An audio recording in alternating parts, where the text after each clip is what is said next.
I'm now going to show you how to winterize your sprinkler system, which the way we set up our systems, it's extremely easy to do. On your panel right here, you have this dial. Generally speaking, your system is going to be in the auto setting.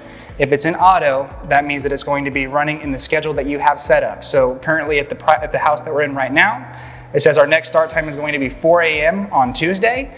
So that means that the system is on. For the panel, in order to winterize it, all you have to do is use this dial to scroll down to off and hit the middle button. If it says off right there, that means that as far as the panel is concerned, you've done what you need to do in order to winterize your system. After that, there's just one valve in your water heater closet that we need to switch off, and then you're all winterized. For our sprinkler manifolds in the water heater closet, they're all set up the same way. They all look relatively the same. However, some of them are different sizes. They're hung at different heights. So if your house doesn't look exactly like this, no reason to be concerned. It just should look like 3 valves on a 90-degree angled pipe. So you have your vacuum breaker, you have your 3 valves. The one on the bottom is the only one you should concern yourself with.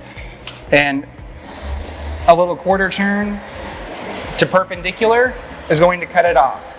As it pertains to any shutoff valve inside your home, if the valve is going with the same direction of the pipe, it's going to be open. Flipping it perpendicular will close it. So at this house, the sprinkler system is now fully winterized.